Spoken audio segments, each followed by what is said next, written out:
Bismillahirrahmanirrahim. Pembahasan kita kali ini adalah tentang huruf jar yang masuk di dalam kategori syabihun bizaidi, yaitu huruf jar yang menyerupai huruf jar tambahan.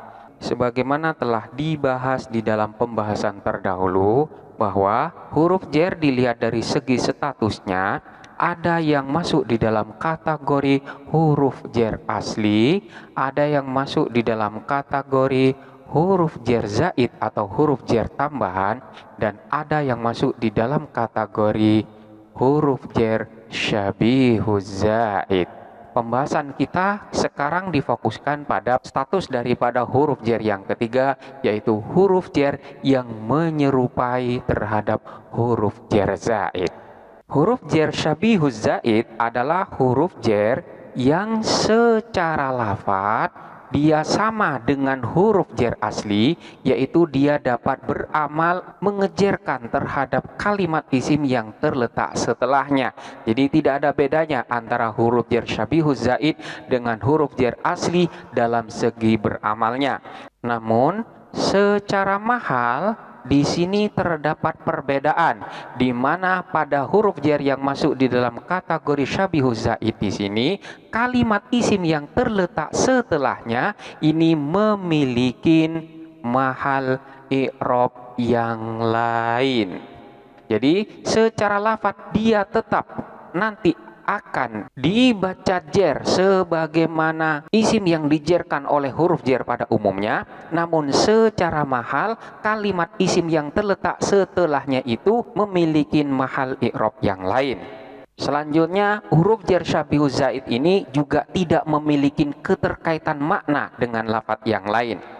Huruf-huruf yang masuk di dalam kategori syabihuz zaid ini adalah huruf jar rubba, selanjutnya adalah khola, ada, dan juga hasya.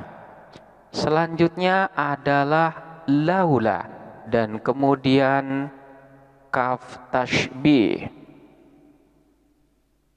Kemudian juga huruf jar la'alla. Ini adalah beberapa huruf jar syabihuz zaid. Mari kita beri contoh satu persatu. Kita mulai dengan huruf jar yang pertama, yaitu huruf jar rubba. Rubba sebagai huruf jar syabihuz zaid ini terkadang mengandung makna takfir, juga terkadang mengandung makna taklil. Contohnya seperti lafadz rubba talibin mujtahidin najihun fil imtihan. Rubba talibin, banyak sekali siswa, mujtahidin, yang bersungguh-sungguh, najihun, ialah sukses, fil imtihani, di dalam ujian.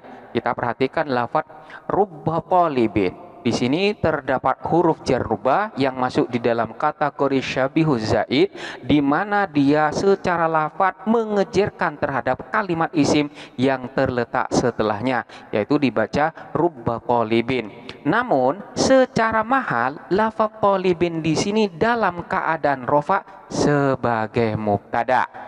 Jadi ini yang dimaksud dengan keadaan dari kalimat isim yang terletak setelahnya huruf jar yang syabihuz zaid ini, bahwa antara lafadz dan mahal dia berbeda. Jadi lafadz talib di sini secara lafadz diejarkan oleh lafadz rubba, namun secara mahal dia dalam keadaan rofa sebagai mubtada. Sementara lafadz najihun ini berkedudukan sebagai khobarnya. Contoh yang lain seperti lafadz rubba rajulin solihin akramtuhu. Rubba rajulin, banyak sekali orang laki-laki solihin yang baik, akramtu, telah memuliakan siapa aku, hu, kepada itu rajul. Di sini kita perhatikan lafaz rubba rojulin, di mana lafaz rojulin secara lafaz dia itu diijarkan oleh huruf jar rubba, namun secara mahal dia itu rofa sebagai mubtada. Manakala lafaz rubba talibin ini di i'rab, maka i'rabannya adalah rubba harfu jarrin syabihun bizzaidi. Talibin ismun majrurun lafdhon marfu'un mahallan ala annahu mubtada'un. Jadi rubba ini adalah isim majrur yang secara lafaz dia dijarkan, namun secara mahal dia rofa sebagai mubtada. Kemudian selanjutnya adalah huruf jar yang berupa khola, selanjutnya ada dan juga hasya. Khola, ada, dan hasya di samping ketiganya adalah merupakan adatul istisna, namun ketiganya itu dapat juga berperan sebagai huruf jar. Sekalipun di sini terdapat syarat, yaitu harus diawalin dengan nafi. Jadi contohnya seperti lafaz maqama al-qaumu hasya Zaidin. Maqamal qaumu, tidak berdiri al-qaumu, siapa kaum, hasya Zaidin, kecuali Zaid. Kita perhatikan lafaz hasya Zaidin, di mana dalam susunan ini hasya berperan sebagaimana huruf jar dan lafaz Zaid di sini diejarkan oleh lafaz hasya. Secara lafaz memang lafaz Zaidin di sini diejarkan oleh lafaz hasya, namun secara mahal lafaz Zaid di sini dalam keadaan nasab sebagai istitsna. Jadi manakala di i'rab maka i'rabannya sama dengan tadi, yaitu hasya harfu jarrin syabihun bizzaidi, zaidin ismun majrurun lafdhon mansubun mahallan ma'a annahu istisnaun. Lafaz hasya ini bisa pula diganti dengan lafaz khola ataupun hasya, sehingga menjadi khola zaidin atau ada zaidin. Selanjutnya huruf jar la'alla. La'alla ini dapat berperan sebagai huruf jar menurut lughah Uqail.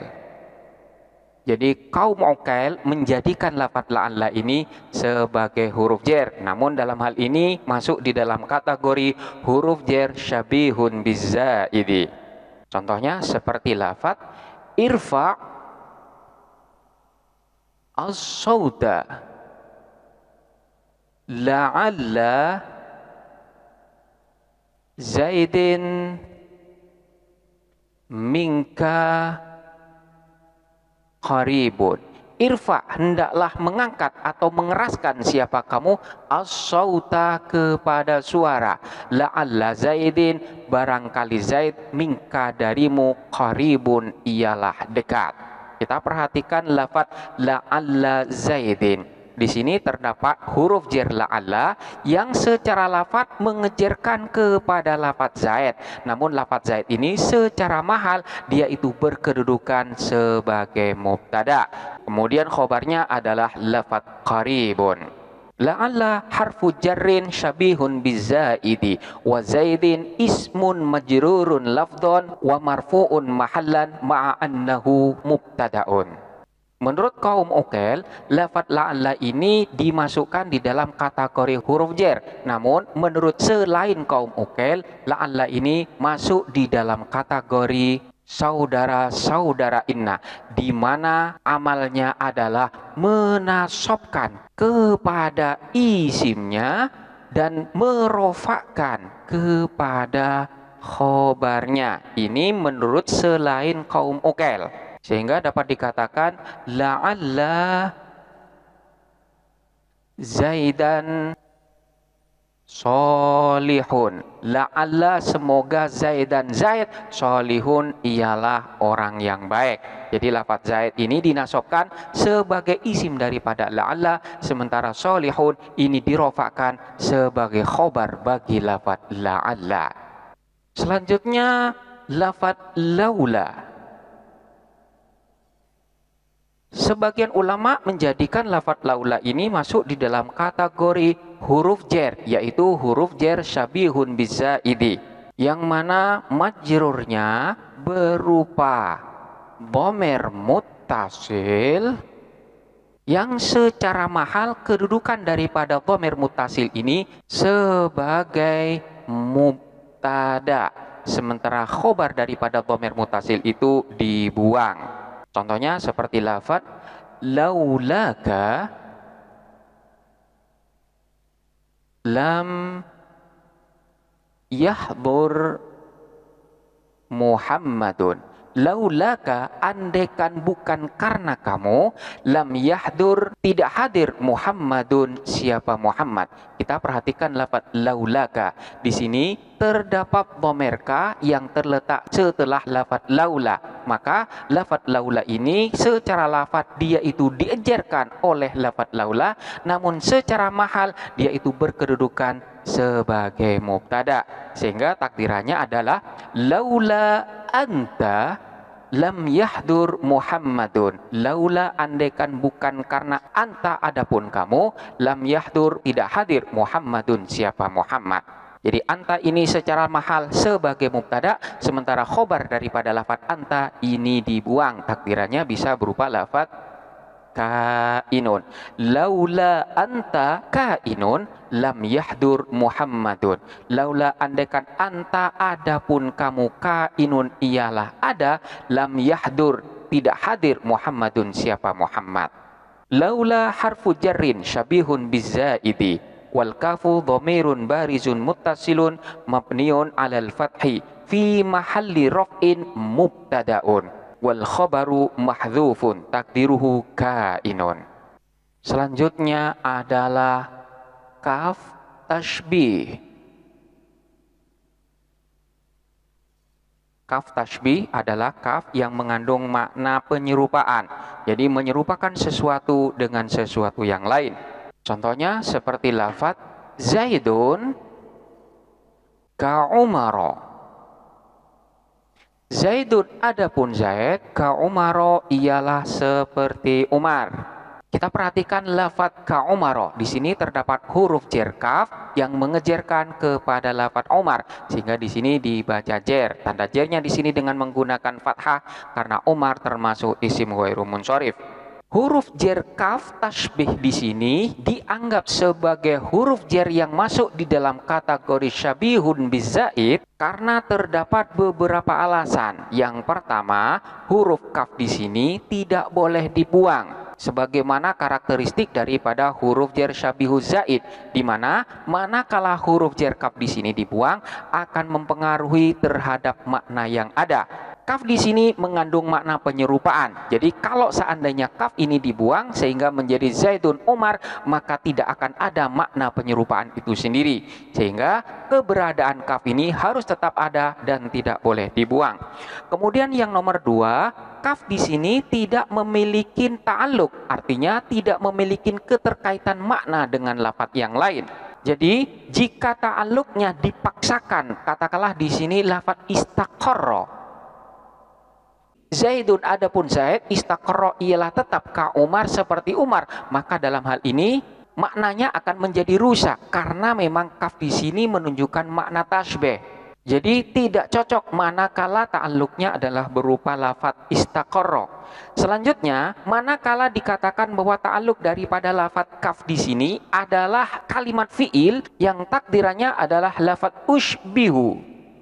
Jadi Zaidun ushbihu ka Umar. Zaidun adapun Zaid ushbihu menyerupakan siapa saya ka Umar seperti Umar. Maka dalam hal ini juga akan menjadikan susunan ini menjadi susunan yang rusak, di mana lafaz ushbihu ini masuk di dalam kategori fiil muta'addi, namun muta'addinya lafaz ushbihu itu tidak dengan huruf jer, namun muta'addi dengan dirinya sendiri. Jadi ketika dikatakan Zaidun ushbihu ka Umar, maka dalam hal ini dikatakan sebagai susunan yang keliru.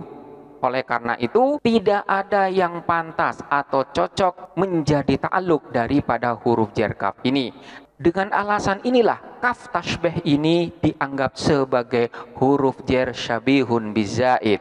Jadi alasannya yang pertama, kaf ini tidak boleh dibuang karena akan mempengaruhi makna di dalam susunan yang ada. Kemudian yang kedua, kaf ini tidak memiliki ta'alluq yang pantas atau yang cocok dengannya. Ini adalah beberapa huruf jar yang masuk di dalam kategori huruf jar syabihun bizaid. Selanjutnya adalah persamaan huruf jar syabihun bizaid ini dengan huruf jar yang masuk dalam kategori huruf jar asli. Di sini terdapat dua persamaan. Yang pertama, keduanya ini sama-sama dapat beramal, yaitu dapat mengejarkan terhadap kalimat isim yang terletak setelahnya. Kemudian yang kedua, keduanya yaitu huruf jar asli dan huruf jar syabihuz zaid ini sama-sama memiliki makna, yang mana makna di sini mempengaruhi terhadap makna daripada susunan yang ada. Katakanlah kita ambil contoh seperti lafaz katabtu bil qalami. Katabtu menulis siapa saya, bil qalami dengan perantara pena. Ba yang ada pada susunan ini adalah ba huruf jar asli, di mana ba di sini mengandung makna, yaitu bermakna isti'anah. Di mana lafaz yang terletak setelah huruf jar ba di sini dijadikan sebagai media atau perantara untuk melakukan sesuatu. Jadi katabtu menulis siapa saya, bil qalami dengan perantara pena. Kemudian untuk huruf jar syabihuz zaid sebagaimana tadi telah dijabarkan, semuanya mengandung makna tersendiri dan huruf jar tersebut tidaklah boleh dibuang karena akan mempengaruhi makna dari susunan yang ada. Di mana lafaz rubba ini memiliki makna taklil atau takfir. Jadi ketika kita mengatakan rubba rojulin solihin akramtuhu, maka makna yang ada di sini adalah betapa banyak orang laki-laki yang soleh telah memuliakan siapa aku. Lafaz rubba ini tidak boleh dibuang karena manakala dibuang akan mempengaruhi makna dalam susunan ini. Ini adalah beberapa persamaan antara huruf jar asli dengan huruf jar syabihun bizaid. Namun di samping ada persamaan di antara keduanya, juga terdapat perbedaan. Perbedaan yang pertama adalah huruf jar asli selalu dan wajib untuk memiliki ta'alluq. Artinya dia itu selalu memiliki muta'allaq, keterkaitan dengan lafaz yang lainnya. Seperti lafaz katabtu bil qalami ini. Katabtu menulis siapa saya, bil qalami dengan pena. Di mana bil qalami ini memiliki keterkaitan dengan lafaz katabtu. Jadi bil qalami dengan perantara pena. Apanya yang dengan perantara pena itu? Katabtu menulisnya. Sementara untuk huruf jar syabihun bizaid ini tidak memiliki ta'alluq atau tidak memiliki keterkaitan dengan lafaz yang lainnya. Ini perbedaan yang pertama. Kemudian yang kedua, untuk huruf jar asli, kalimat isim yang terletak setelahnya secara lafaz dia itu diijarkan oleh huruf jar yang asli ini, dan secara mahal juga tetap diijarkan. Jadi sama-sama dalam keadaan majrur.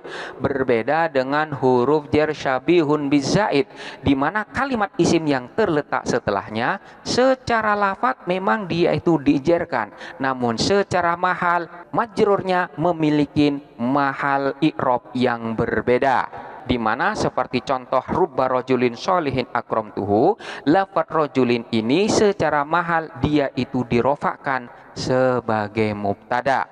Jadi tidak majrur lagi. Jadi secara lafaz dia tetap majrur, namun secara mahal dia itu marfu. Ini dua perbedaan antara huruf jar asli dengan huruf jar syabihun bizaid. Selanjutnya persamaan dan perbedaan antara huruf jar yang zaid dengan huruf jar syabihun bizaid. Kita mulai dengan persamaannya. Yang pertama, keduanya ini sama-sama dapat beramal, yaitu mengejarkan terhadap kalimat isim yang terletak setelahnya. Jadi sama sebagaimana huruf jar asli. Kemudian yang kedua, majrur dari keduanya ini memiliki mahal yang berbeda. Dan kemudian yang ketiga, keduanya sama-sama tidak memiliki keterkaitan dengan lafadz yang lainnya. Kita ambil contoh seperti lafadz ma ja'ana min basyirin. Ma tidak, ja'a datang, na kepada kami, min basyirin siapa seorang pembawa berita gembira. Kita perhatikan lafadz min basyirin. Min di dalam susunan ini masuk di dalam kategori huruf jar tambahan. Artinya huruf jar min ini tidak memiliki makna. Namun sekalipun demikian, dia dapat mengejarkan kepada kalimat isim yang terletak setelahnya. Karena keberadaan daripada min ini hanya sekedar tambahan saja, maka min ini pun boleh dibuang. Dan lafadz yang terletak setelahnya ini akan diirob sebagaimana tuntutan amil sebelumnya. Karena memang di sini tuntutannya sebagai fa'il, maka lafadz basyirin ini akan dibaca basyirun sebagai fa'il daripada lafadz ja'a. Ma ja'ana basyirun. Kemudian selanjutnya adalah lafadz min ini tidak memiliki keterkaitan makna dengan lafadz yang lainnya. Ini adalah persamaan dari huruf jar zaid dengan huruf jar syabihun bizaid. Kemudian perbedaannya adalah yang pertama tentang makna, di mana huruf jar zaid ini tidak memiliki makna, sementara huruf jar syabihun bizaid ini memiliki makna tersendiri. Kemudian yang kedua tentang keberadaannya yang boleh dibuang untuk huruf jar zaid, namun tidak boleh dibuang untuk syabihun bizaid. Jadi untuk huruf jar zaid ini boleh dibuang, namun untuk syabihun zaid ini tidak boleh dibuang, karena manakala dibuang akan mempengaruhi terhadap makna dalam susunan yang ada. Ini dua perbedaan antara huruf jar zaid dengan huruf jar syabihun bizaid. Demikianlah pembahasan tentang huruf jar syabihun bizaid. Selanjutnya silahkan dipelajari dengan seksama dan sampai jumpa pada pembahasan berikutnya.